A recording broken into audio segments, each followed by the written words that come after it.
This story is called Maurice the Snake and Gaston the Nearsighted Turtle, written by Louisiana Crawfish-Man, illustrated by Larry Pochot. The publisher is Little Cajun Book. There lives in the swamps of South Louisiana, deep in the Atchafalaya Basin, two little friends who are always getting into mischief. One is a snake and his name is Maurice. The other is a turtle and his name is Gaston. They are the best of friends and love to run and play games all day long. Maurice is a little yellow water snake who can swim very fast in the water. He can also crawl very fast on land. Gaston is a little green turtle. He can swim in the water almost as fast as Maurice, but on land he moves very, very slow. Gaston has very poor eyesight, so he must wear glasses to see as well as the other turtles, but he really likes his glasses and he always wears them. Maurice and Gaston enjoy being with each other every chance they can. They love to go exploring through the swamp looking for new friends and places to play. One day they decided to go for a swim down the bayou.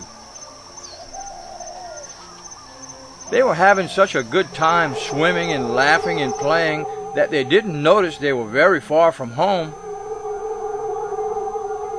And before they knew it, they were on the edge of the swamp next to where the fisherman people lived. "Maurice, we better go back home," said Gaston, but before he had finished speaking, he was quickly scooped up and could not move. Someone caught Gaston with a fishing net. It was a fisherman. The fisherman tried to catch Maurice, but he was too fast for him and quickly swam away. Yum, yum. The fisherman looked at Gaston and said, "Yum, yum, turtle soup tomorrow," and lifted him out of the net. Then he put him in a big dark sack. Gaston was very scared and was hiding in his shell, which is what turtles do when they are afraid. The fisherman tied the sack with a rope and put it in his pirogue. It was very dark in the sack. Help me! Help me! Maurice was hiding behind a log and saw the fisherman paddle away with his best friend Gaston. Help me! He knew that he had to save his friend, so he followed the fisherman's trail. When the fisherman got to his house, he put the dark sack on the kitchen floor and then he went to bed. By and by, Maurice finally reached the fisherman's house.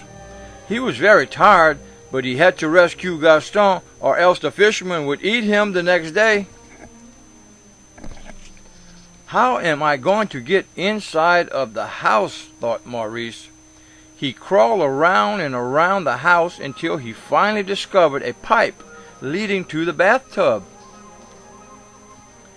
He crawled into the pipe and came out in the bathtub. Then he crawled under the bathroom door, under the fisherman's bed, under the bedroom door, and finally into the kitchen. He quickly untied the sack. Gaston was so happy to get out of the sack, but he was also very happy to see his best friend Maurice. Maurice told him they must hurry before the fisherman woke up. They tried to leave, but Gaston's shell couldn't fit under the door. Then Maurice had an idea. He told Gaston to hide behind the chair next to the front door and to wait until the door was open.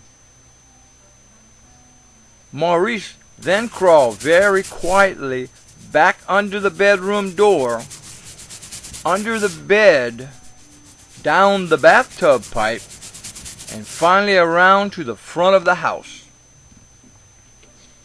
He stood up as high as he could, and with the tip of his nose, he pressed the doorbell, which of course woke up the fisherman.